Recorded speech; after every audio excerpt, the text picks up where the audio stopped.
Pemirsa, Anda kembali menyaksikan Kominfo Newsroom. Pemirsa, Menteri Luar Negeri Republik Indonesia Retno Marsudi mendesak Dewan Keamanan PBB untuk segera bertindak guna menghentikan eskalasi konflik Israel-Palestina di Gaza dan mengatasi krisis kemanusiaan yang terjadi.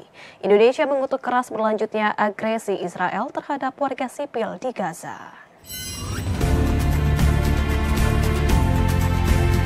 Pemerintah Indonesia mendesak Dewan Keamanan Perserikatan Bangsa-Bangsa untuk segera bertindak menghentikan konflik di Gaza. Menteri Luar Negeri Republik Indonesia Retno Marsudi menegaskan, Dewan Keamanan PBB tidak boleh tinggal diam menyaksikan bencana dan kejahatan kemanusiaan yang sedang terjadi di Palestina. Dalam pertemuan tersebut, Retno juga mempertanyakan tanggung jawab Dewan Keamanan PBB untuk menghentikan perang di Gaza, termasuk mendorong dibukanya akses terhadap bantuan kemanusiaan. Menlu Retno juga menegaskan bahwa setiap detik yang terbuang karena adanya perbedaan politik serta gagalnya konsensus justru akan memperparah instabilitas dan kekalahan bagi kemanusiaan. Indonesia pun menyerukan kesatuan suara demi menghentikan kekerasan dan fokus pada isu kemanusiaan.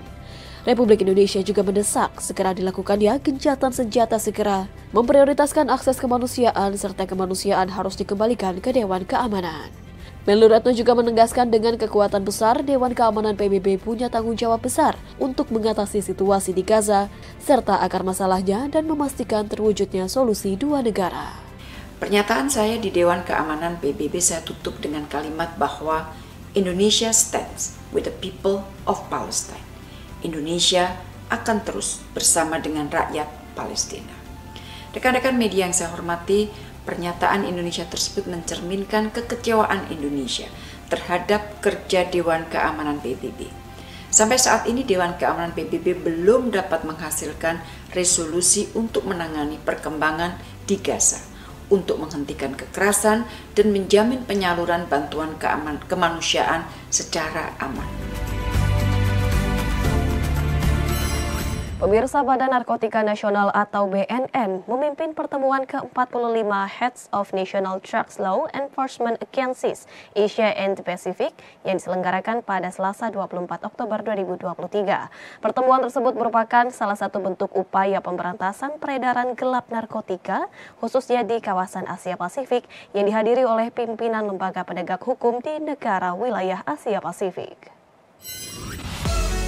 Badan Narkotika Nasional Republik Indonesia menggelar pertemuan ke-45 Heads of National Drug Law Enforcement Agencies Asia and the Pacific pada Selasa 24 Oktober 2023 di kawasan Kuta, Kabupaten Badung, Bali. Pertemuan tersebut membahas beberapa agenda termasuk perkembangan kerjasama regional dan subregional dalam upaya mengatasi permasalahan narkotika dan obat-obatan terlarang secara global, serta membahas terkait perdagangan narkoba, terutama kerjasama untuk mengurangi pertumbuhan budidaya tanaman narkotika ilegal melalui alternatif development. Kepala BNN, Komisaris Jenderal Polisi Petrus Reinhard Golose menegaskan bahwa pemerintah Indonesia berkomitmen untuk memerangi narkoba yang saat ini menjadi masalah dunia yang harus dibahas bersama-sama agar tidak meluas di tanah air. Dalam mengatasi masalah ini perlu kolaborasi antar negara untuk bersama-sama mencegah peredaran narkoba di wilayah regional Asia Pasifik, terutama wilayah kepulauan dengan perairan yang menjadi pintu masuk, menjadi salah satu tantangan dalam peredaran narkoba jenis baru. Bersama-sama dengan negara lain, tidak bisa satu negara pun sendiri dalam perang melawan narkotika. Tadi dalam keynote speech saya menyampaikan tentang New Psychoactive Substances. Ini yang sekarang menjadi masalah di dunia dan bersama-sama kita harus membahas isu ini bersama. BNN Republik Indonesia terus melakukan operasi dan penyitaan barang haram, salah satunya berupa lebih dari 5,5 ton sabu hingga September 2023. Hal ini merupakan upaya memerangi dan memberantas peredaran gelap narkoba di tanah air. Sementara itu, BMKG kembali menggelar pelatihan Indian Ocean Wave Exercise 2023 sebagai upaya untuk membangun kesiapsiagaan di wilayah yang memiliki potensi gempa bumi dan tsunami.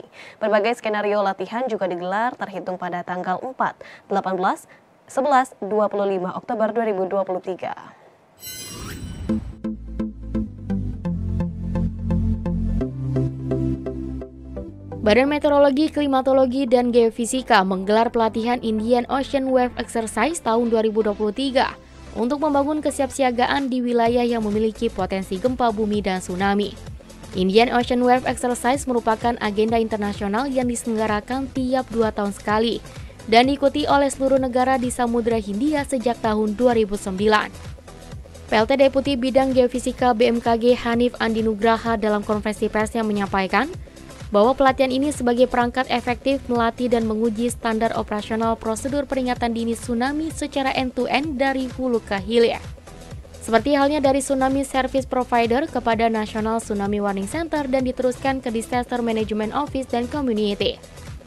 Hanif Andi Nugraha menjelaskan bahwa dalam Indian Ocean Wave Exercise 2023 terdapat 4 skenario latihan yang dilaksanakan pada tanggal 4, 11, 18, dan 25 Oktober 2023.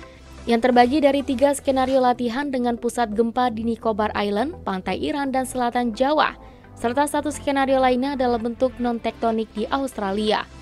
Berbagai pilihan dari skenario ini menjadi kesempatan negara-negara di Samudra Hindia untuk melaksanakan skenario yang paling terdampak melalui SOP yang telah ditetapkan, dan setelahnya akan dilakukan perbaikan untuk diujikan kembali pada skenario berikutnya.